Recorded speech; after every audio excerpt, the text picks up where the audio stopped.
To say this is big, I don't think that does justice to this, especially for Ohio. I've worked in areas of the Midwest where there are terrible tornadoes, but that is also more common. Here, this doesn't happen. Yeah, we have tornadoes here every year. We typically only see those EF0s, EF1s, sometimes an occasional EF2, but it's very rare for us to see anything stronger than that. The last time we had anything that was stronger than an EF2 was in 2014 when we had the Cedarville EF3 twister that came through, and it hit this family's farm. They had 2 homes on the farm, damaged both of them. Thankfully, they all survived and they were safe. But in my 7 years being here, that Cedarville tornado was the biggest thing that I had ever gone through. And just in speaking with people in general that have been here, lived longer, the only thing that they can equate this back to is the Xenia tornado and the impact that it had on the people here. Xenia, EF5, one community. This had this massive footprint, which is so different from my experience of covering tornadoes. You usually have that one community. What happened that day to cause so many communities to be impacted? The conditions of the environment just were coming together as we were getting into the late day evening hours. Going back to before that event actually happened, 2 weeks prior, I went to a weather conference, and we do case studies there. And it was a great learning experience to see what happens. One of the case studies was in Tulsa, Oklahoma. One of them was in Atlanta, Georgia. And you can see all of these outbreaks and, large tornadoes and how they're forming. And educational, never thinking that I would have to apply what I learned so quickly or ever at all in our community. There were also some tools. We had the Storm Prediction Center that was there and teaching us some things about their website and how to relate it back to your community. So the day of, starting to see all these things coming together, these new tools that I had learned, and one particular thing from the Storm Prediction Center said that we would be 15 times more likely to have a tornado that day. And I mentioned that to Dante. I don't think I fully absorbed. I knew we were going to have a tornado, possibly 2, but I had nothing to reference it back to. We had never had that type of situation before for me to say, well, this is what happened and this was the outcome. So I have no reference point, but I know that we're going to have a tornado. So I mentioned that to him before we went on air at 5 and 6 o'clock. After the 6 o'clock, I'm still seeing conditions we're getting past sunset. I'm expecting that, we may have a little bit of stabilization, a little bit, but that's not what happened. In fact, it just appeared that the conditions just kept heightening. And I said to Cheryl, because she goes on her dinner break, and I said, we're probably going to be here late tonight. She's like, how late do you think? I said, well, probably past midnight. She said, do you think that we're going to have some tornadoes? I said, yeah. She asked me, what time do we think that everything's going to start? I said, by 9 o'clock, we're going to know. She's like, I'll be here. And then it was probably around that 8:30, 9 o'clock that I just saw back to our west in Indiana that tornado warnings were going. And I could see the environment that was in the Miami Valley, and I knew they were going to come in. Did I expect that many tornadoes? No.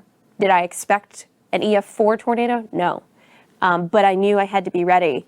And it was actually the first time in a long time this popped in my head the other day that I started to feel the anxiety building before the event because I knew, this is going to be a really big deal.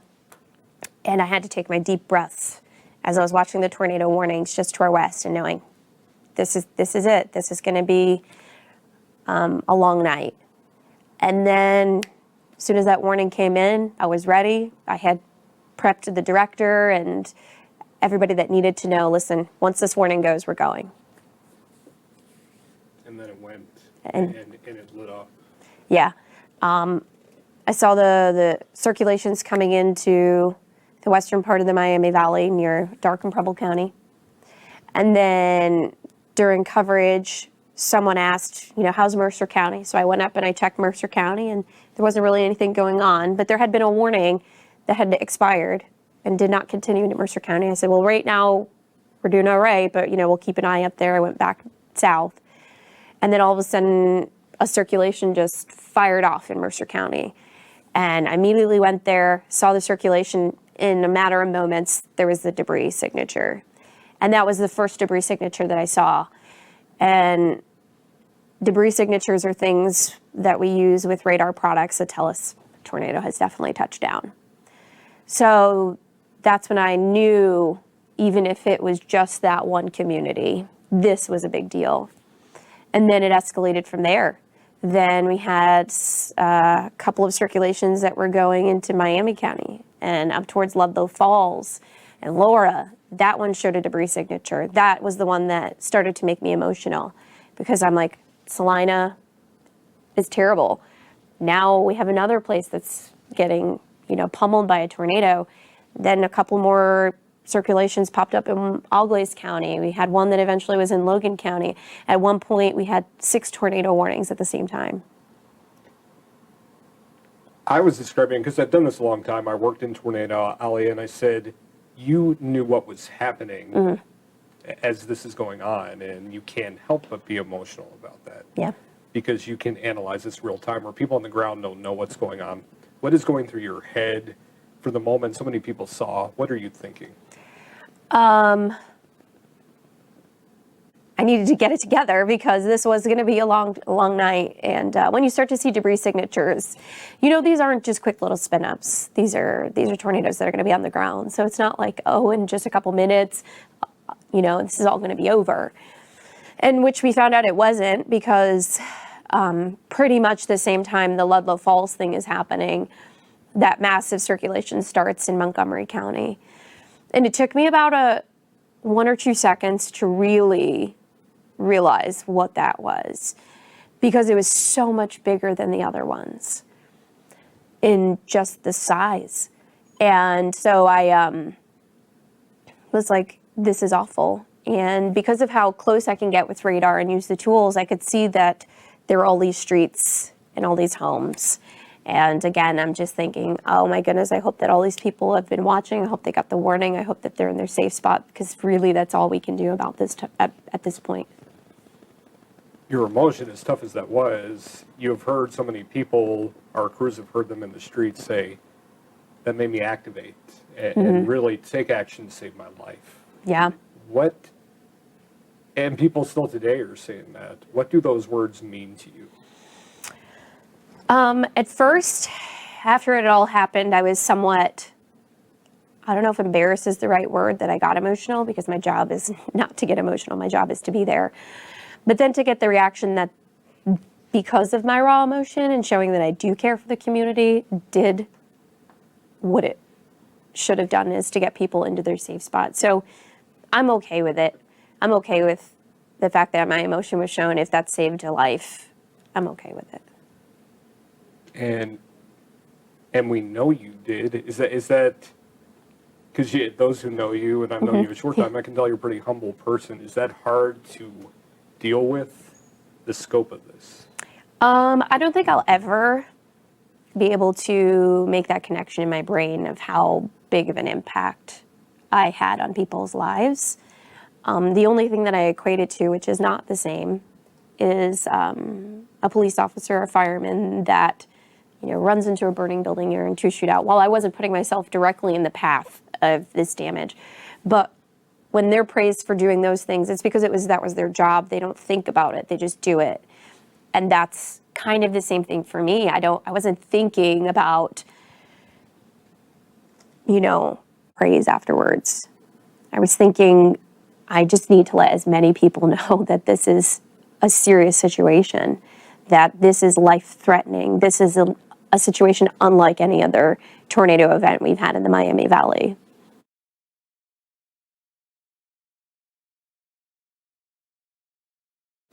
It would be more rewarding if it didn't happen. I can't be happy knowing that anybody died. I can't be happy knowing anybody was hurt. I'm happy that there were many lives saved, but every life is important to me. And and there's going to be so many long-lasting impacts with these people that went through this and lived through it. Even this morning, that loud thunderstorm that rolled through this morning, it woke me up and it startled me. And then I thought about people living in areas, if that storm had come through, how their anxiety was probably heightened. So now I'm in a position where I have to really just let people know that they're going to be okay. I think everybody was very passive before.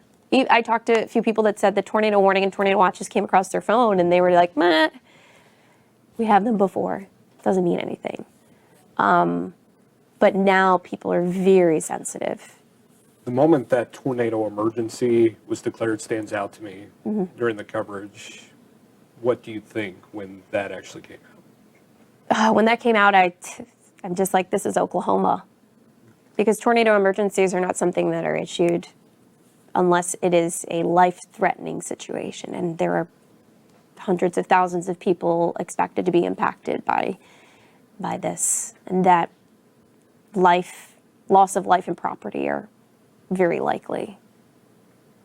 During all this, you have a family at home too. Are you able to even check on them or process that part of this? I knew where I lived that my family was safe, that they were not in the path of these storms. So I was okay with that, thankfully. But when these storms were coming through Montgomery County, there's a lot that's going on in my mind because I'm not just doing my job, I'm thinking about people. And so I knew Dante and I knew Letitia were in the path, like they lived around the path. So I started assessing, like, where are people as this is coming through and hoping and praying that they're okay. And then there was at one point where it was heading east and starting to make its right-hand turn, and I knew our location at the station. So I'm having also an internal conversation. At one point, I'm thinking, I have about 2 radar scans before I need to tell Cheryl and everybody in this building that they need to go to their safe spot and just leave the camera up. And I have about 4 radar scans, perhaps, until I need to make a decision. Thankfully, it didn't come to that, but those are things that I'm thinking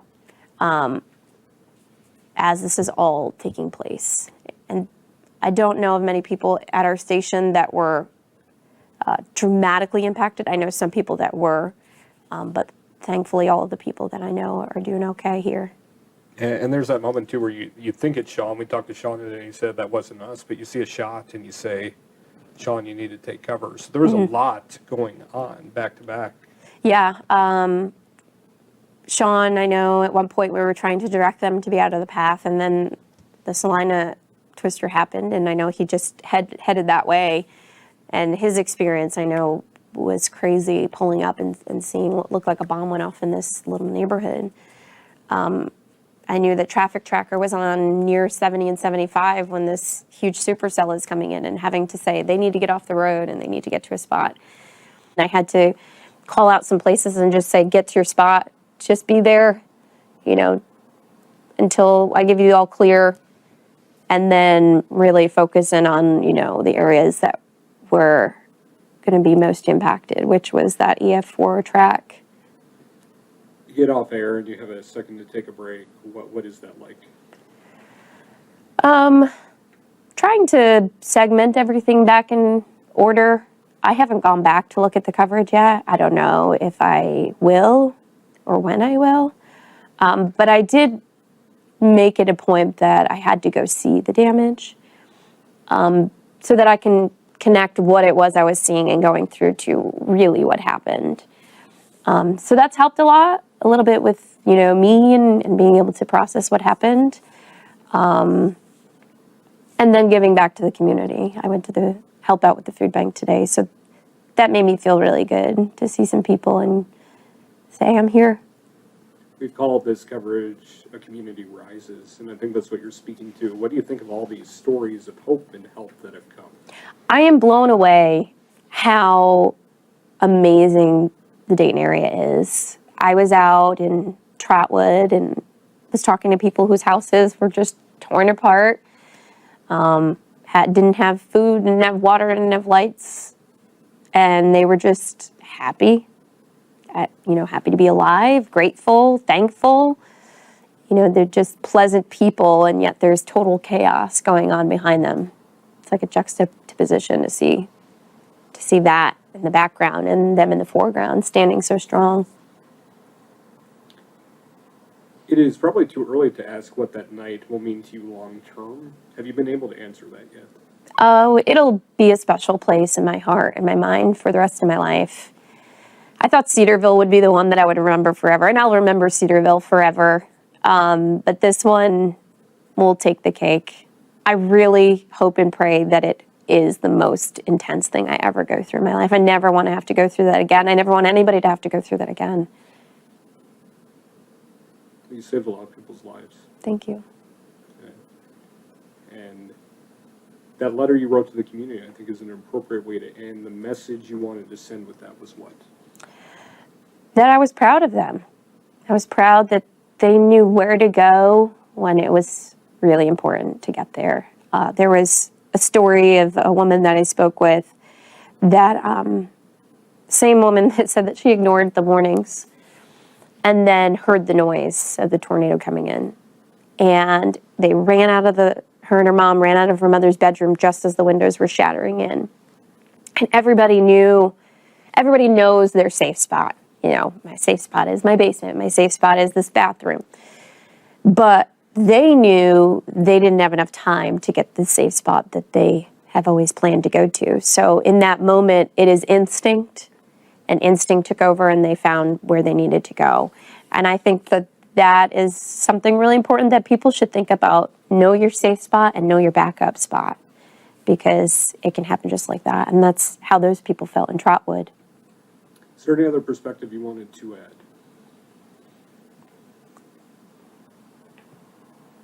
I don't think so. I think that just, it's a moment in time that we all share.